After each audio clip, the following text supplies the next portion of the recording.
In this lesson, we're going to go over chord shapes, fingerings, and techniques that'll make this easier to play.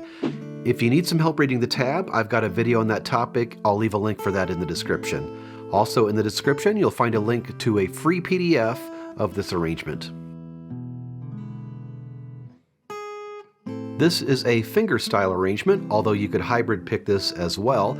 As we go through this, make sure you pay attention to the chords above the music. That's going to help you find good fingerings. We start off with an E on the 4th string. Play that with your 2nd finger, and go ahead and put your 3rd finger down on the A on the 3rd string because we need that in the next measure. And that's just 3 notes of an A minor chord, an A, E, and an A. As we go through these types of arrangements, you'll find that often we'll take away a string or two from a chord or add a note to a chord to accommodate the melody. And we always want the melody to be the highest sounding note that we're playing. So think of this as a partial A minor chord. And if your 3rd finger is already down, you're prepared for that 1st chord.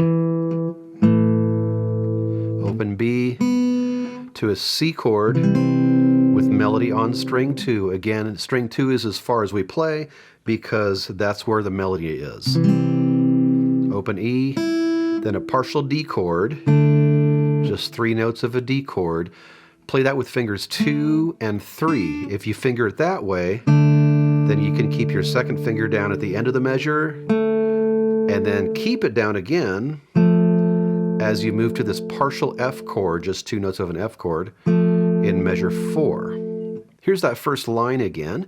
Prepare the 2nd and 3rd fingers, partial A minor, C with melody on string 2, D chord, partial D chord, finger 2 and 3, keep finger 2 down, keep finger 2 down still.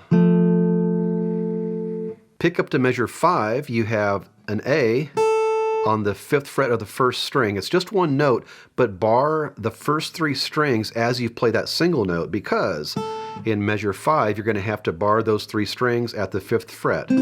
This is another way to play an A minor chord, just a higher sounding chord. So you're going to bar strings 1, 2, 3 at the 5th fret and play an open A on the 5th string with your thumb. And if you're already barring, then you've already got the chord.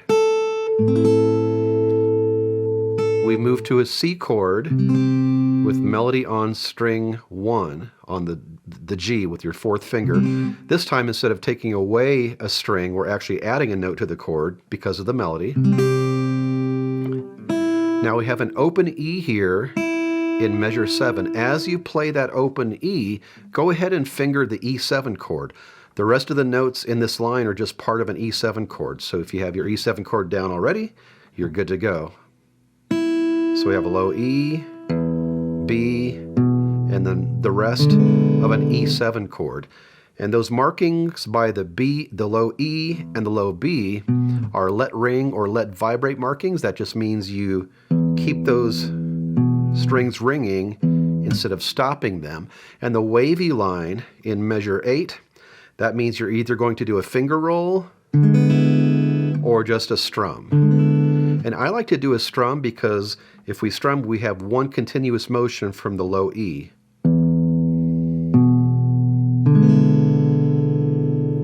I'm going to back it up to pick up to measure 5 and do all that again.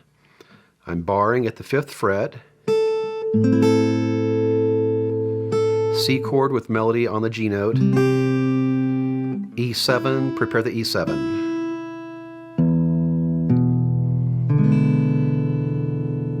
Pick up to measure 9, we have a G sharp on the 4th fret of the 1st string. It's just 1 note, but again, I would like you to bar the first 3 strings because in measure 9, you have the same chord you played in measure 5, that high sounding A minor chord. So if you're already barring that G sharp, even though it's just 1 note, you can get to that A minor that much more smoothly. Then an A, C chord with melody on string 2, partial D chord again, just like you played in measure 3. Play that with fingers 2 and 3.